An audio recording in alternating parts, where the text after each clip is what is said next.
What's going on, everyone? You are listening to Bull Central here. Hope you're all doing well. So guys, this was an interesting game, and I'll admit I was never really comfortable with the Bulls walking away and closing this one out until about the last 2 minutes or so, given what had happened in the last game against the Thunder. But the reason this game was interesting or surprising, well, I guess I shouldn't say that surprising, because we already knew based on the numbers, and I've talked about it before, that the Bulls are much more successful when Zach puts up less shot attempts and when he scores less than 30 points and when he gets his teammates involved. You know, he was 1 for 8 from the field tonight, only 10 points, but he had 10 assists and 3 steals, and guys, he only had 3 turnovers. He was plus 10 on the night.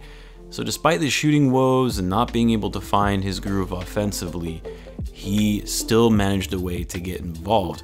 And that's the thing about Lavine, is he is actually a decent playmaker. He has the ability to be a great passer. We've seen it not only in this game, but in other games as well. So I actually thought this was a great game for Lavine, despite his poor shooting night, because it showed recognition from him that his shots weren't going down. How do I get my teammates involved and help the team win? And he found a way to do that. That's what I want to see from our team leader.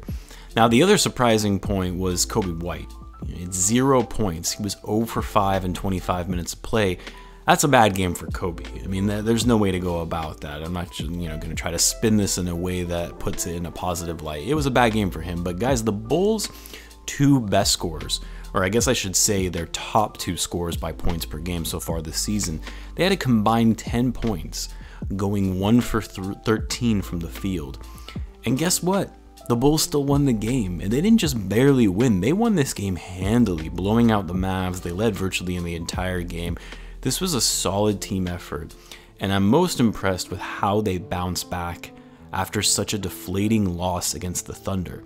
Lauri was great tonight, only a second game back after being out for a couple of weeks. 29 points, 10 rebounds on efficient shooting, 10 for 19. It was great to see him getting involved and being aggressive in the paint rather than just focusing so much on shooting the 3.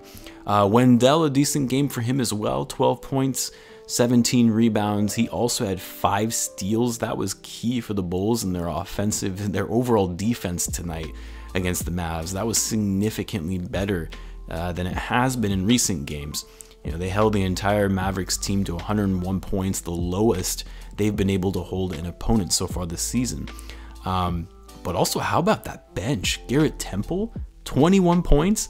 This guy was just supposed to be, 1-year signing to be a vet presence on the bench for these young guys. But holy cow, he's been such a huge piece for this Bulls team on both ends of the floor. He also had 3 rebounds, 3 assists, 2 steals in the block. He was plus 14 on the night.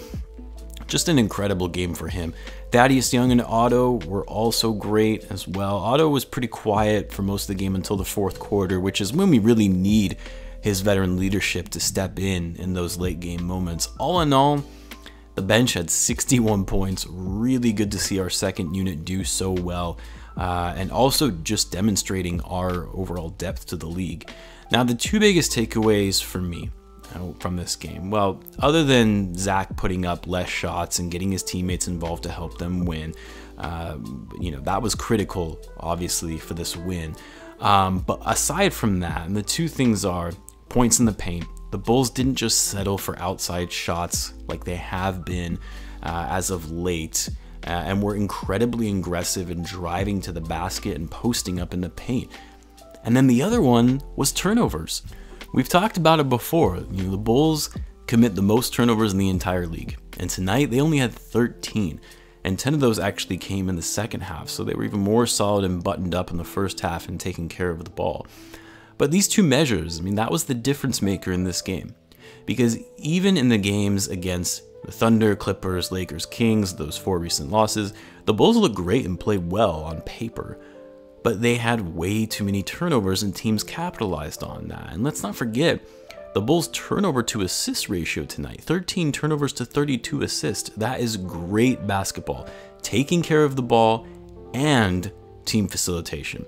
I love this game. Might have been one of the Bulls' best games so far this season, in my opinion. I know the Mavs were down quite a few players, namely Hardaway Jr. and Brunson, but come on, they still had their 2 stars in Luka Doncic and Porzingis, and the Bulls still managed to stay in front the whole game, or at least most of the game. They were down initially in the first quarter, but down up most of the game, and they never looked back.